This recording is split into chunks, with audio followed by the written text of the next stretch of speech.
अस्सलाम वालेकुम व्यूअर्स। आज का हमारा टॉपिक जो है वो प्रॉब्लम्स विद एडवर्ब्स के हवाले से है। यानी एडवर्ब में हमें कौन कौन से जो है वो प्रॉब्लम्स आ सकती हैं करेक्शन में।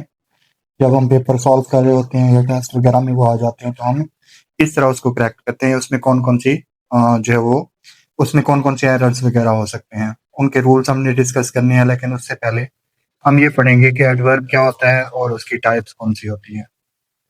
तो चलिए हम स्टार्ट करते हैं। हमारे पास एडवर्ब की जो है वो पहचान ये है कि एडवर्ब वो अल्फाज होते हैं जो किसी वर्ब, एडवर्ब या एडजेक्टिव के बारे में बताएं। कोई भी ऐसा लफ्ज जो आपको किसी वर्ब, एडवर्ब या एडजेक्टिव के बारे में बता रहा हो, उसके मीनिंग में इजाफा कर रहा हो, सेंटेंस में तरमीम कर रहा हो, ठीक है, तब्दीली कर रहा हो, तो उसको हम कहते हैं एडवर्ब।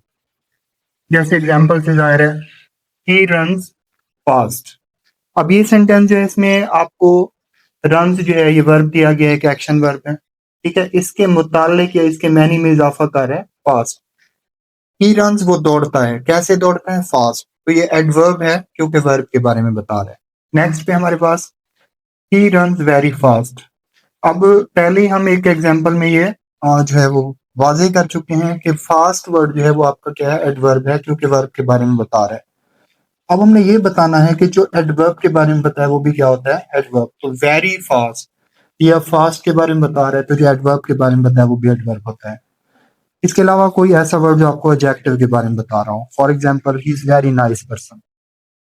अब देखा जाए तो नाइस जो है वो एडजेक्टिव है क्योंकि पर्सन को जो है वो एक्सप्लेन कर रहा है, पर्सन के मैनी में इजाफा कर रहा है, उसके बारे में बता रहा है।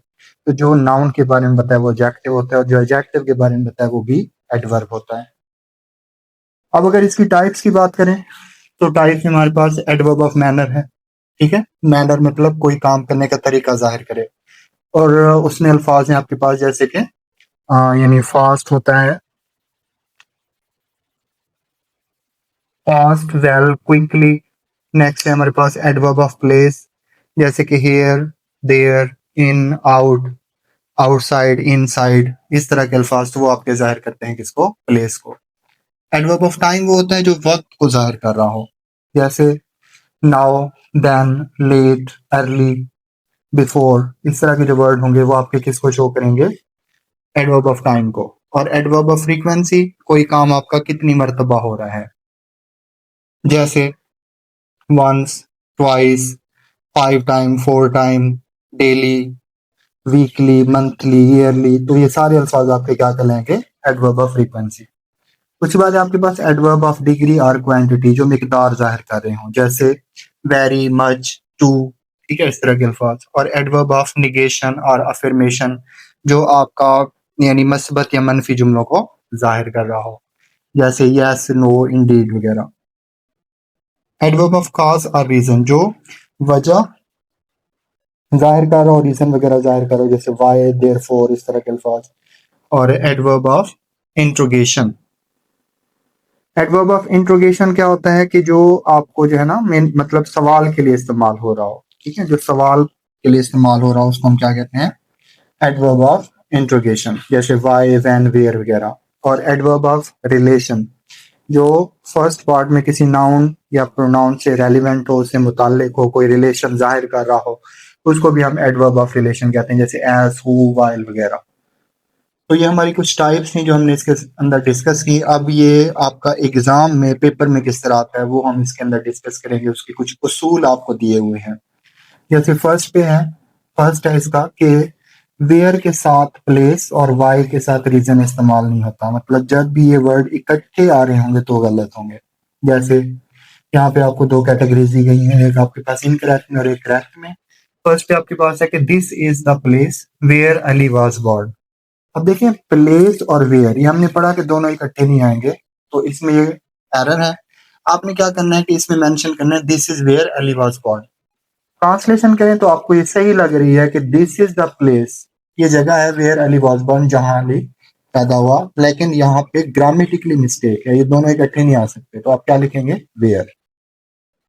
सेकंड पॉइंट है कि वेरी का इस्तेमाल प्रेजेंट पार्टिसिपल और सिफ्ट की पहली डिग्री के साथ करते हैं। मतलब एडजेक्टिव की जो फर्स्ट डिग्री है उसके साथ हम इसको इस्तेमाल करते हैं, पॉजिटिव डिग्री के साथ। जैसे अब यहाँ पे दिया कि it is much hard today. अब हार्ड क्योंकि आपके पास पॉजिटिव डिग्री है, इसलिए हम इसके साथ मच यूज नहीं करेंगे बल्कि वेरी यूज करेंगे। तो इसका आ जाएगा it is very hot today.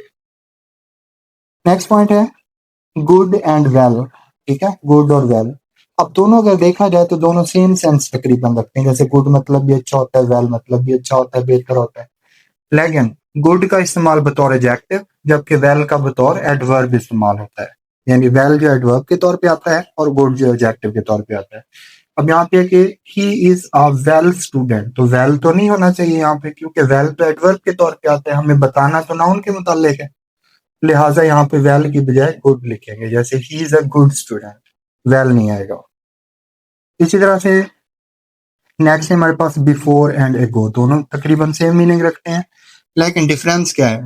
Before का इस्तेमाल परफेक्ट टेंस में, जबकि एगो का इस्तेमाल जो है सिंपल पास्ट टेंस में होता है। जैसे I wrote it 10 years before, अब रोट सेकंड फॉर्म है, सिंपल पास्ट टेंस हो गया, तो यहाँ पे बिफोर तो नहीं होना चाहिए, ये तो आपका जो है वो परफेक्ट टेंसेस में होता है। लिहाजा हम क्या लिखेंगे? I wrote it 10 years ago। Next है जी स्टिल एंड येट। इसमें भी बहुत सारे स्टूडेंट कंफ्यूज रहते हैं कि स्टिल कहाँ पे यूज करें और येट कहाँ पे यूज करें। तो इसका क्या है कि येट का इस्तेमाल मनफी और सवालिया फिक्रात के आखिर में, जबकि स्टिल आमतौर पर प्रेजेंट में किसी ऐसे काम के लिए इस्तेमाल होता है जो अभी खत्म ना हुआ हो। जैसे यहाँ पे दिया हुआ है आपको he has not come back still, he has not come back still। अब यहाँ पे देखें, ये आपके पास परफेक्ट टेंस है, तो परफेक्ट टेंस में स्टिल तो नहीं होना चाहिए था, यहाँ पे हमने क्या यूज करना है? येट, तो इसमें हो जाना है he has not come back yet। Next point है आपका कि टू एंड टू, ये जो आपको दिए गए हैं दोनों, इनकी प्रोनाउंसिएशन तो सेम ही है, लेकिन अगर टी डबल ओ के बाद टू आ रहा हो तो नेगेटिव सेंस रखता है, नेगेटिव मफहूम जो रखता है। जैसे अगर टू के बाद टू आए तो मनफी मानी जो है वो उसके होंगे। जैसे he is very weak to walk, तो ये ग्रामेटिकली गलत है, हम क्या लिखेंगे? He is too weak to walk. ठीक है, ये आपका टॉपिक जो है थर्ड ईयर में भी आता है। ठीक है, थर्ड ईयर में सिंथेसिस के टॉपिक में जो है ये आता है, लेकिन आपका जो सेकंड ईयर की जो करेक्शन है उसमें भी ये मौजूद है एडवर्ब के टॉपिक में। तो इसका क्या आ जाएगा? He is too weak to walk, यानी वो इतना कमजोर है कि चल नहीं सकता।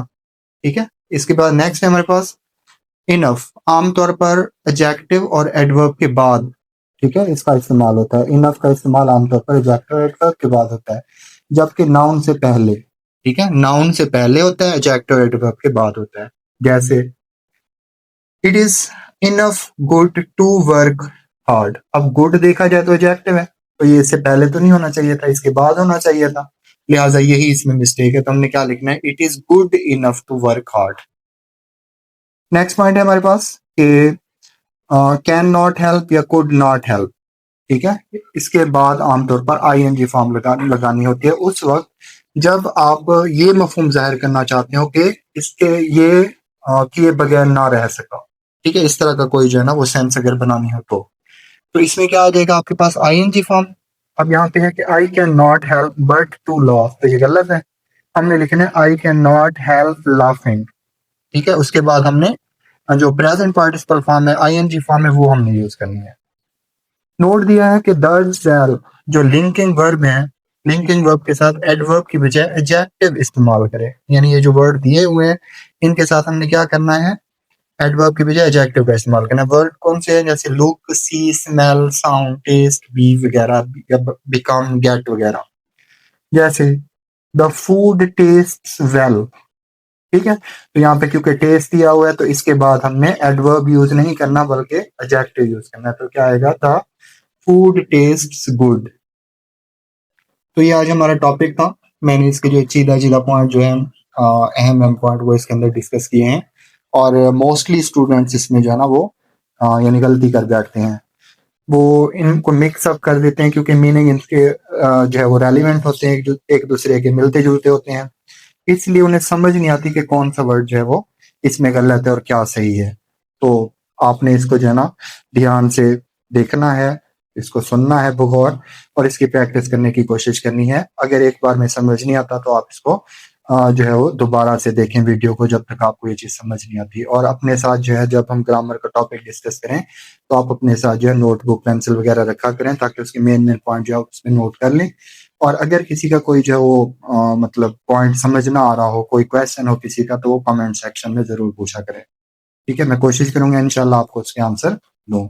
दूसरा ये कि जो भी हम टॉपिक पढ़ रहे हैं उससे मुतालिक जो एक्सरसाइज है वो भी आप जरूर प्रैक्टिस किया करें, क्योंकि आपके पेपर में उससे रेलिवेंट जो है वो क्वेश्चन आने हैं। और ग्रामर जो है वो ऐसी चीज होती है जिसको बार बार करने से वो चीज जो है उसमें आप माहिर होते हैं। अगर आप एक बार उसको रीड आउट कर लें तो जरूरी नहीं है कि वो आपको 100% याद हो। ठीक है, तो आपने कोशिश करनी है इसको आपने याद करना है। और अगर आपको वीडियो जो पसंद आई हो तो इसको लाइक और शेयर भी जरूर करें। Thank you so much.